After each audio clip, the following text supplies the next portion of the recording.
Tiffany's masseter muscles. She's a beautiful girl, but she has two issues. One, she has a prominent jaw, and this can contour it. And the second is that she clenches her teeth, and that is, when she gets her BOTOX, it's life-changing for her. Isn't that right, Tiffany? It does. What happens is after about 3 months or so, I notice increased pain in my jaws, and if I let it go too long, it will progress into pain in my teeth. So when I get it injected, after a little while, I'll notice a decreased pain sensation. And when I go to bed at night, it allows me to sleep further, and then I don't have to see the dentist or any further physicians for pain as well. Perfect. So I've already marked Tiffany, and what we have is the masseter muscle is a large muscle, and that is the primary closer of the jaw. There's also another muscle called the pterygoid muscle. It's a lesser closure. The temporalis muscle is a little bit of a lesser muscle there as well. That extends from here. But the number one most powerful closer of the jaw is the masseter muscle.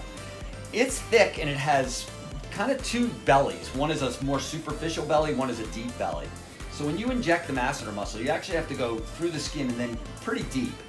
This needle is about the shortest that you could possibly use. You can even argue that you could use a 30 gauge inch needle on this, but I think this is going to be sufficient for her because I've injected her before, so I know it works well.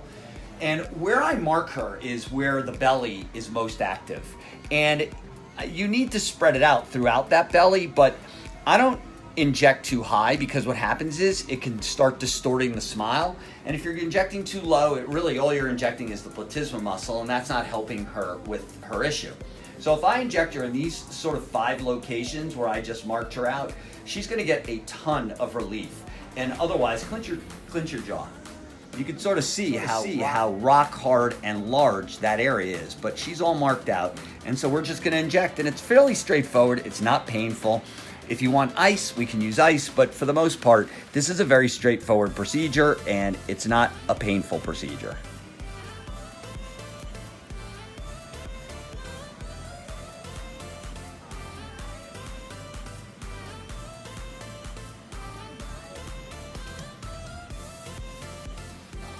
And that's that.